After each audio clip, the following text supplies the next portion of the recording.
Dynamique TV, l'évangile sur YouTube. Shalom, shalom, peuple de Dieu, que le Seigneur vous bénisse, que le Seigneur vous soit favorable, qu'il fasse grâce sur chacun de vous, vous qui êtes en train de nous suivre en ce moment à travers cette émission Parole du Salut. Oui, bien-aimés dans le Seigneur, nous sommes toujours dans le cadre de cette émission qui est en train de bénir le peuple de Dieu. Merci pour vos réactions, bien-aimés. Cela prouve que nous sommes en train de faire vraiment un très bon travail et cela prouve que vous êtes en train d'être bénis au travers de cette heure. Oui, bien-aimés, c'est toujours bien moi, votre humble serviteur, le pasteur Miguel Landou, et nous sommes toujours là au service du Seigneur. Nous sommes en train de rappeler que cet enseignement a pour titre l'humanité et la divinité de notre Seigneur Jésus-Christ. Oui, bien-aimés dans le Seigneur, au travers de cet enseignement, ce n'est pas pour susciter des débats, ce n'est pas pour susciter des controverses, mais cet enseignement, bien-aimés dans le Seigneur, est destiné à ceux pour qui Jésus-Christ est l'époux et celles qui se sentent épouses du Christ. Oui, bien-aimés, parce que la Bible dit que la foi vient de ce que l'on entend, ce que l'on entend vient de la parole de Dieu. Bien-aimés, la Bible, nous tous, nous la lisons, peu importe la religion, nous pouvons tous lire la Bible, mais la compréhension, l'interprétation et la révélation de la parole de Dieu, le Seigneur ne l'a destinée qu'à son épouse. Voilà pourquoi, bien-aimé, celle qui n'est pas épouse de Christ ne va pas accepter que Jésus-Christ est Dieu. Celle qui est épouse de Christ croira, reconnaîtra son époux. Parce que la Bible dit qu'Abraham a été appelé Seigneur par Sarah. Parce que Sarah reconnaissait en Abraham son époux. Donc, bien-aimé dans le Seigneur, que le Seigneur vous bénisse. Que le Seigneur bénisse l'équipe qui est en train de nous accompagner dans la réalisation de ce travail. L'équipe qui est derrière les caméras, que le Seigneur le bénisse. Que le Seigneur bénisse le pasteur Serge Mondel là où il est, mon pasteur, là où il est, pasteur, que Dieu te bénisse. Bien, mais sans plus tarder, nous allons entrer dans le vif de notre sujet. Dans la première partie, à l'introduction, nous avions eu à parler du thème « Le couplet en Dieu ». Et dans notre deuxième émission, bien aimé, nous avons eu à parler de Jésus-Christ, l'homme à double paternité. Et il a plu aussi au Seigneur de voir dans la troisième partie de notre enseignement, nous avons eu à parler de Jésus-Christ, l'homme à quatre fonctions. Et aujourd'hui, bien-aimé, il plaira au Seigneur que nous puissions parler, continuer, bien-aimé, dans notre thème enrichissant pour l'épouse de Christ, de parler de Jésus-Christ, l'homme à double corps, l'homme à double personnalité. Oui, bien-aimé, je sais que la thématique et les thèmes que nous sommes en train d'aborder, ça peut prêter un peu confusion, mais laisse que le Seigneur puisse nous éclairer par l'eau de sa parole. Sera la question que beaucoup se posent. Est-ce que Jésus-Christ est-il Dieu? Pourquoi on l'appelle Jésus-Christ? Bien-aimé, d'abord le nom le dit, Jésus-Christ. C'est-à-dire que c'est une association de deux noms, le Christ et Jésus. Bien-aimés dans le Seigneur, voilà pourquoi aujourd'hui j'aimerais introduire cet enseignement à travers cette émission, disons Jésus-Christ, l'homme à double personnalité, l'homme à deux corps. Bien-aimé, j'aimerais te montrer au travers de cet enseignement que le Seigneur Jésus-Christ, durant sa vie terrestre, n'a pas utilisé qu'un seul corps, mais a utilisé deux corps, juste pour te prouver qu'il est Dieu. Seul Dieu peut accomplir une telle prouesse, seul Dieu peut accomplir un tel miracle. Comment un homme peut vivre sur cette terre avec deux corps différents? Bien-aimé, je te le montre dans l'Écriture. Premièrement, bien-aimé, j'aimerais que nous puissions lire les évangiles de Luc, chapitre 8, le verset 45e. Rapidement, la Bible dit ceci dans Luc 8, 45. Il est écrit, « Et Jésus dit, qui m'a touché? Comme tous s'en défendaient, Pierre et ceux qui étaient avec lui dire, Maître, la foule t'entoure et te presse, et tu dis, qui m'a touché? Qui m'a touché? Bien-aimé, c'est la question que le Seigneur Jésus-Christ a posée dans Luc 8, parce qu'il était dans le chemin pour aller guérir la fille de Jairus, mais sur ce chemin, la Bible dit qu'il a rencontré une femme qui était atteinte d'une maladie, qui perdait le sang pendant 12 ans. Et cette femme s'est résolue de toucher Jésus-Christ. Bien-aimé, c'est-à-dire que le corps qu'avait Jésus, Jésus avait un corps que les hommes pouvaient toucher. N'importe qui pouvait toucher. Voire même cette femme qui n'était pas parmi les disciples a touché le corps de Jésus-Christ. Bien-aimé, c'est là que nous comprendrons que Christ avait un corps que les hommes pouvaient toucher. Il avait un corps que les hommes pouvaient voir. Il avait une figure que les hommes pouvaient reconnaître. Il avait une voix que les hommes pouvaient reconnaître. Il avait une façon de parler que même les gens pouvaient identifier Christ et identifier ses serviteurs, pour qui sont ses disciples. Bien-aimés dans le Seigneur, nous comprendrons que si nous lisons encore dans les évangiles, nous comprendrons que ce corps qu'avait Jésus avait besoin de repos. Ce corps qu'avait Jésus avait faim. Parce que la Bible dit, quand Jésus eut faim et il alla, bien-aimé, voir le figuier, il voulait en manger le fruit parce qu'il avait faim. C'est-à-dire qu'il avait un corps qui était un corps normal, comme tous les autres hommes nés de femmes. Ce corps-là, bien-aimé dans le Seigneur, ce corps-là aussi accusait la fatigue. Ce corps-là avait besoin de se reposer. Voilà pourquoi nous allons trouver même une illustration, bien-aimé, une illustration qui crie fort dans les évangiles. La Bible dit que Jésus il dormait quand la tempête s'est levée dans la barque. Il dormait, c'est-à-dire il se reposait. Au moment où lui, son corps l'a demandé à se reposer, les disciples, eux, ne se reposaient pas. Nous connaissons toute cette histoire. Mais bien aimé, nous allons comprendre rapidement. Nous sommes toujours dans les évangiles. Nous sommes dans Marc chapitre 9, le verset 2e. Si nous lisons Marc, nous sommes toujours dans Luc. J'aimerais d'ailleurs qu'on lise d'abord, qu'on commence par Luc. On va lire Luc 9, chapitre 28. Si nous lisons Luc 9, le 28e verset, la Bible dit ceci. Environ 8 jours après qu'il eut dit ces paroles, Jésus prit avec lui Pierre, Jean et Jacques, et il monta sur la montagne pour prier. Pendant qu'il priait, le verset 29, l'aspect de son visage changea et son vêtement devient éclatante blancheur. La Bible souligne que l'aspect de son visage changea.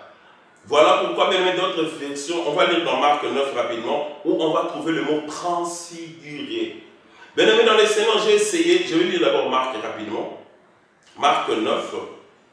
Si Jésus-Christ était un homme ordinaire, s'il était un prophète comme les autres le prétendent, être un simple prophète, mais comment un prophète peut avoir un visage qui se transforme?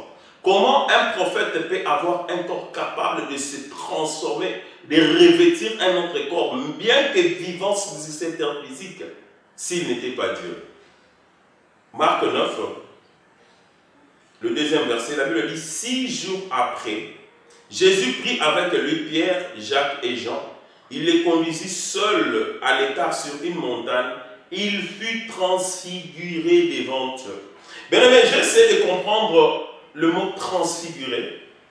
C'est donner au visage, ça c'est le dictionnaire français qui le dit. Transfiguré veut dire donner au visage une autre forme. C'est-à-dire que par rapport à un autre aspect que l'aspect accoutumé, que l'aspect général. C'est-à-dire que l'homme, le visage de l'homme change de forme. C'est-à-dire que l'homme change d'apparence, change d'attitude par rapport à l'attitude accoutumée par les gens. Par rapport à cette attitude que les gens, ou bien cet emballage, ou cet aspect que les gens sont habitués à voir. Transfigurer veut dire changer d'apparence corporelle. C'est-à-dire que, j'ai aimé cette définition, changer d'apparence corporelle. C'est-à-dire que l'homme aux deux corps, c'est-à-dire que son corps physique pouvait se transformer. Quel est cet homme qui a le pouvoir sur cette terre de vivre dans double corps? C'est-à-dire que le même corps que les gens touchaient, mais c'était le même corps qui changeait d'apparence. S'il n'est pas Dieu. C'est-à-dire qu'il y a une fois que Christ apparaissait lui-même aux hommes, et il y a une autre fois que Jésus-Christ est rentré dans le dernier plan et Jésus apparaissait. Jésus, on pouvait le toucher. Mais quand Christ est apparu dans la transfiguration, personne n'a touché Christ. Personne. Et la Bible dit que tout a changé, même l'éclat de son habit, même son visage. C'est-à-dire qu'il a été transformé. Il y a eu une mutation et une transformation. Oui, bien aimé dans le Seigneur, pour vous faire voir que Jésus était l'homme à deux corps. La preuve, ça se trouve dans le livre de Jean, chapitre 20, le verset 17e rapidement, que je vais lire. Jean 20, 17, la Bible me dit ceci. Jésus lui dit, ne me touche pas, car je ne me suis pas encore vanté vers mon Père, mais va trouver mes frères et dites-leur que je monte vers mon Père, qui est votre Père, vers mon Dieu, qui est votre Dieu. Bien aimé, si nous lisons d'ailleurs plutôt au plus haut vers le verset 13e, la Bible dit, il lui dit, femme, pourquoi pleures-tu? Elle leur répondit, parce qu'ils ont enlevé mon Seigneur, je ne sais où ils l'ont mis. En disant cela, elle se retourna et vit Jésus debout, mais elle ne savait pas ce que c'était. Jésus lui dit, femme, pourquoi pleures-tu? Qui cherches-tu? Elle, pensant que c'était le jardinier, lui dit, Seigneur, si c'est toi qui l'as emporté, dis-moi où tu l'as mis, je le prendrai. Jésus lui dit, Marie. Elle se retourna et dit en hébreu, Rabouni, c'est-à-dire maître. Le verset 17, Jésus lui dit, ne me touche pas, car je ne suis pas encore monté vers mon Père. Va trouver mes frères, dis-leur que je monte vers mon Père qui est votre Père, vers mon Dieu qui est votre Dieu. Va trouver mes frères. Bien-aimés dans le Seigneur, nous comprendrons que le corps de la résurrection n'est pas le même corps avec lequel Jésus mourut sur la croix. Parce que si nous lisons, nous comprendrons que ce corps a disparu dans le tombeau. Et même les disciples, si tu lis Jean 20, sont venus confirmer cela. La Bible dit, le disciple que Jésus aima beaucoup, il est venu, il a vu que le tombeau était vide. Pierre aussi à son tour est venu, il a vu que le tombeau était vide et il y avait des linges par terre. Mais Marie a insisté, elle était en train de regarder le tombeau et elle pleurait. Bien-aimé, la Bible dit que Jésus s'éteint à côté d'elle. Bien-aimé, Jésus lui dit, femme, pourquoi pleures-tu? Je cherche à comprendre, bien-aimé, quand j'étais en train de lire, pourquoi Marie n'a pas reconnu Jésus par la voix? Pourquoi Marie n'a pas reconnu Jésus par son aspect? Bien-aimé, par cela, j'ai compris que le corps de la résurrection, ce n'est pas le même corps que Jésus a vécu avec. Jésus est mort avec un autre corps et ce corps a disparu dans le tombeau.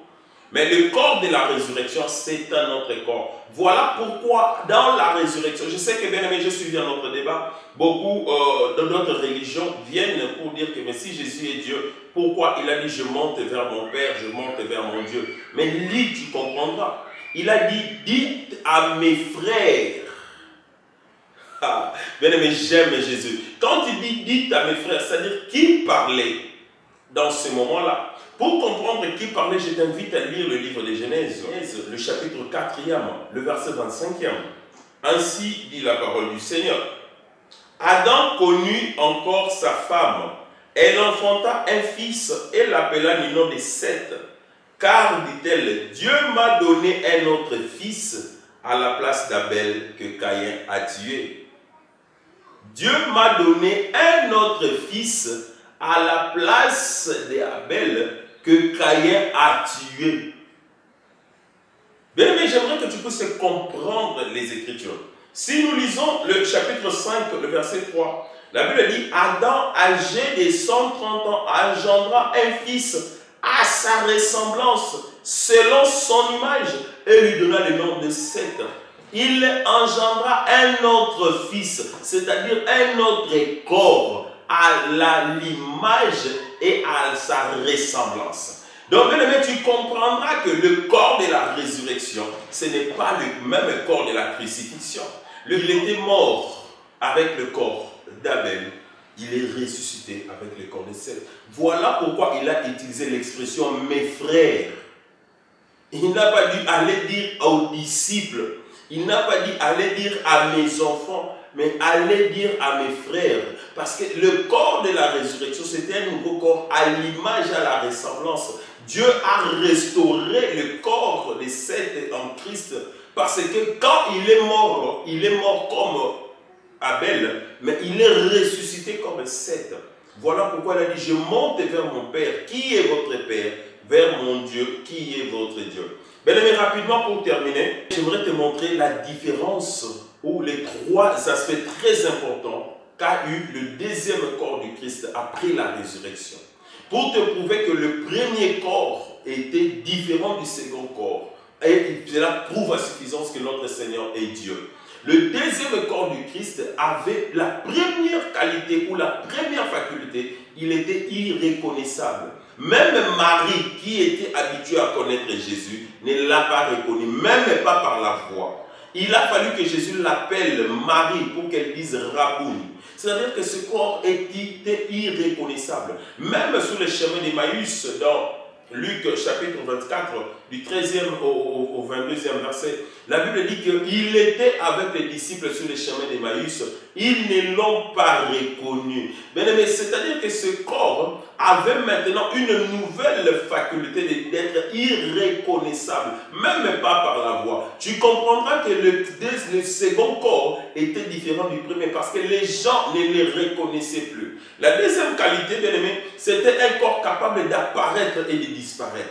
Cette faculté, le premier corps ne l'avait pas avant la résurrection. Pour te dire qu'après la résurrection, ce n'est pas avec le même corps que Christ a ressuscité pour te prouver que Jésus est Dieu. S'il était un simple prophète, comment un simple prophète peut apparaître et disparaître s'il n'est pas Dieu? Bien-aimé, ce corps avait cette capacité. Bien-aimé, tu verras cela dans Luc 24, le verset 31. La Bible dit que lorsqu'il remplit le pain, il disparut en leur présence. Il a disparu en présence des disciples d'Emmaüs et il a apparu en présence des disciples qui étaient réunis 9 jours après. Bien-aimé, tu comprendras que ce corps avait cette faculté-là. Et la dernière faculté, bien-aimé, c'était un corps capable de monter. Alléluia. Bien-aimé, j'aime Jésus. Aucun prophète de la Bible, même dans les livres des anciens, même dans les prophètes, n'est monté, si ce n'est Élie qui est lui-même le Christ. Parce que si tu lis dans Matthieu 16, on demande, Seigneur, Jésus dit, qu'est-ce que les gens disent de moi? Les autres disent que tu y es Élie.